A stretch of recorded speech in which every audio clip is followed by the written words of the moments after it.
Difficult ആയിട്ട് തോന്നി. അപ്പൊ ടീച്ചർ എന്ത് വിചാരിച്ചു, അതൊന്ന് നിങ്ങൾക്ക് വേണ്ടി ക്ലാസ് എടുത്തു തരാമെന്ന് വിചാരിച്ചു. അതൊരു പ്രത്യേക തരം രീതിയിലാണ് നമ്മൾ എന്ത് ചെയ്യാൻ പോകുന്നത്, ക്ലാസ് എടുക്കുക. എന്നും നമ്മൾ വന്നിട്ട് എങ്ങനെയാ കഥയും അല്ലെങ്കിൽ ടെക്സ്റ്റിലുള്ള കാര്യങ്ങളൊക്കെ അല്ലേ പഠിക്കുന്നത്. ഇന്ന് നമ്മൾ അതെല്ലാം മാറ്റിട്ട് ഓരോ സാധനം വെച്ചിട്ടാണ് എന്ത് ചെയ്യാൻ പോകുന്നത്, ഒരു പ്രോപ്പർട്ടി വെച്ചിട്ടാണ് നമ്മൾ ഇന്ന് എന്ത് ചെയ്യാൻ പോകുന്നത്, പഠിക്കാൻ പോകുന്നത്. കഴിഞ്ഞ ദിവസം നമ്മൾ എക്സാം നടത്തിയ സമയത്ത് ടീച്ചർ കുറച്ച് ഓപ്പറേഷൻസ്, അതായത് നമ്മുടെ പ്ലസും മൈനസും മൾട്ടിപ്ലിക്കേഷൻ സബ്ട്രാക്ഷൻ എല്ലാം കൂടെ ഒന്നിച്ച് വരുന്ന എന്ത് ചെയ്തു, ഒരു പ്രോബ്ലം, ഒന്ന് രണ്ട് പ്രോബ്ലംസ് ടീച്ചർ തന്നപ്പോഴത്തേക്ക് എല്ലാവർക്കും എന്ത് പറ്റി, എപ്പോൾ പ്ലസ് ചെയ്യണം, എപ്പോൾ മൈനസ് ചെയ്യണം, അല്ലെങ്കിൽ എപ്പോൾ സബ്ട്രാക്ഷൻ ചെയ്യണമെന്ന് എന്ത് വന്നു, ഡൗട്ട് വന്നു. ഇനി ആ ഡൗട്ട് വരാതിരിക്കാനായിട്ട് നമ്മൾ അത് എങ്ങനെയാണ് പ്രോപ്പറായിട്ട് ചെയ്യുന്നതെന്നാണ് എന്ത് ചെയ്യാൻ പോകുന്നത്, പഠിക്കാനായിട്ട് പോകുന്നത്. അപ്പം ഒരു പ്രോബ്ലത്തിൽ ഒരു അഡിഷൻ, ഒരു സബ്ട്രാക്ഷൻ, ഒരു ഡിവിഷൻ, അതുപോലെ തന്നെ മൾട്ടിപ്ലിക്കേഷൻ, ഇത് നാലും ഒന്നിച്ച് വന്നു കഴിഞ്ഞാൽ നമുക്ക് എങ്ങനെ അത് സോൾവ് ചെയ്യാം എന്നുള്ളതാണ് എന്ത് ചെയ്യാൻ പോകുന്നത്, പഠിക്കാൻ പോകുന്നത്. അതിന് വേണ്ടിയിട്ട് ഒരു റൂളുണ്ട്. ആ റൂളിന്റെ പേരാണെന്ന് പറയുന്നത് ബോഡ്-മാസ് റൂൾ. എന്ത് റൂൾ? Board-mass rule. കാണിച്ചു തരാം ബോഡ്-മാസ് റൂൾ. Board-mass rule. ഈ ബോഡ്-മാസിൽ ഓരോ ലെറ്റേഴ്സും എന്ത് ചെയ്യാം, ഓരോ ഓപ്പറേഷൻസിനാണ് എന്ത് ചെയ്യുന്നത്, കാണിക്കുന്നത്. അപ്പൊ നമുക്ക് ഫസ്റ്റ് ലെറ്റർ ആയ ബി എന്തിനാണ് കാണിക്കുന്നത് നോക്കാം.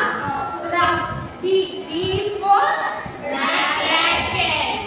അതായത് നമ്മുടെ പ്രോബ്ലത്തിൽ നമ്മൾ നോക്കുന്ന സമയത്ത് ബ്രാക്കറ്റ് ഉണ്ടെങ്കിൽ നമ്മൾ ആദ്യം എന്താണ് ചെയ്യേണ്ടത്, ആ ബ്രാക്കറ്റിനെ ഓപ്പൺ ചെയ്യണം. അപ്പൊ ബി എന്ന് പറയുന്നത് എന്താണ്, ബ്രാക്കറ്റ്.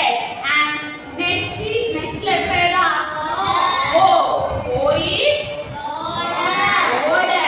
ഓർഡർ എന്ന് വെച്ചാൽ അപ്പൊ നിങ്ങൾ സ്ക്വയർ റൂട്ടും സ്ക്വയറും ഒക്കെ ഇനി 9th-ലൊക്കെ പഠിക്കും. അപ്പം അതിനകത്ത് സ്ക്വയറോ സ്ക്വയർ റൂട്ടോ ഒക്കെ വന്നു കഴിഞ്ഞാൽ നമ്മൾ ബ്രാക്കറ്റ് ഓപ്പൺ ചെയ്ത ശേഷം എന്ത് ചെയ്യണം, ആ സ്ക്വയർ റൂട്ടും സ്ക്വയറും ഒക്കെ വരുന്ന എന്ത് ചെയ്യണം, സോൾവ് ചെയ്യണം. അപ്പൊ ഫസ്റ്റ് ലെറ്റർ ഏതായിരുന്നു, ബി.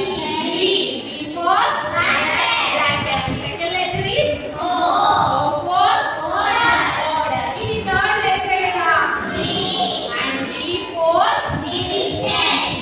അതായത് നമ്മുടെ പ്രോബ്ലത്തില് നമ്മൾ ഈ ബ്രാക്കറ്റ് ഓപ്പൺ ചെയ്തു, സ്ക്വയറോ സ്ക്വയർ റൂട്ടോ ഉണ്ടെങ്കിൽ അതിനെ സോൾവ് ചെയ്ത് കഴിഞ്ഞ് പിന്നെ വരുന്നത് ഡിവിഷൻ ഉണ്ടെങ്കിൽ നമ്മൾ എന്ത് ചെയ്യണം, പിന്നെ ഡിവിഷനെ ചെയ്യാവൂ. അപ്പൊ നമ്മൾ 3 കാര്യങ്ങളാണ് പറഞ്ഞത്. ബി, ഓ, ഡി. ഫസ്റ്റ് ലെറ്റർ ബി എന്തായിരുന്നു, ബ്രാക്കറ്റ്. നെക്സ്റ്റ് ലെറ്റർ ഓ എന്തായിരുന്നു, തേർഡ് ലെറ്റർ ഡിവിഷൻ. ഇനി ഉണ്ടല്ലോ ലെറ്റേഴ്സ്. അടുത്ത ലെറ്റർ ഏതാ, എം.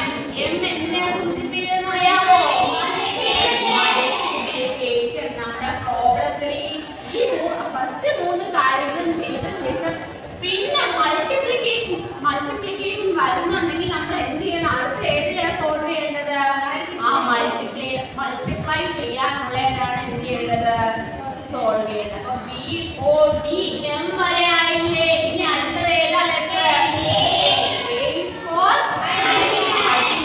അഡിഷൻ എന്ന് വെച്ചാൽ നമ്മൾ ബ്രാക്കറ്റ് ഓപ്പൺ ചെയ്തു, സ്ക്വയറോ സ്ക്വയർ റൂട്ടോ ചെയ്തു, ഡിവിഷൻ ചെയ്തു, മൾട്ടിപ്ലിക്കേഷൻ ചെയ്തു. ഇത് കഴിഞ്ഞിട്ട് ഏത് ചെയ്യാവൂ, അഡിഷൻ ചെയ്യാവൂ. And the last is yes, and yes is for subtraction. ഈ ബ്രാക്കറ്റ് ഓപ്പൺ ചെയ്തു, ഡിവിഷൻ ചെയ്തു, മൾട്ടിപ്ലൈ ചെയ്തു, ആഡ് ചെയ്തു. അത് കഴിഞ്ഞിട്ട് ഏറ്റവും ലാസ്റ്റ് സ്റ്റെപ്പിൽ മാത്രമേ നമ്മൾ എന്ത് ചെയ്യാവൂ, സബ്ട്രാക്ട് ചെയ്യാനുണ്ടെങ്കിൽ സബ്ട്രാക്ട് ചെയ്യാവൂ. അതായത് നമ്മുടെ പ്രോബ്ലത്തിൽ ഇത്രയും കൂടെ ഒന്നിച്ച് വന്നാൽ, അല്ലെങ്കിൽ ഇതിൽ ഏതെങ്കിലും 3ഓ 2ഓ എത്രയോ വന്നു കഴിഞ്ഞാൽ നമ്മൾ ആ ഒരു ഓർഡർ നോക്കിയിട്ട് വേണം. അതായത് ഈ ഒരു ഓർഡറിൽ മാത്രമേ നമ്മൾ എന്ത് ചെയ്യാവൂ, ആ പ്രോബ്ലത്തെ സോൾവ് ചെയ്യാവൂ. മനസ്സിലായോ?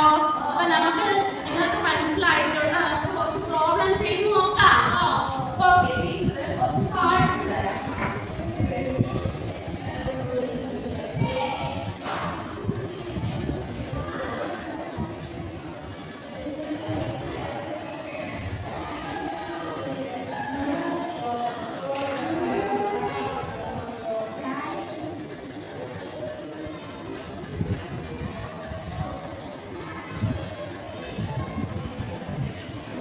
ടീച്ചറിന്റെ കൈ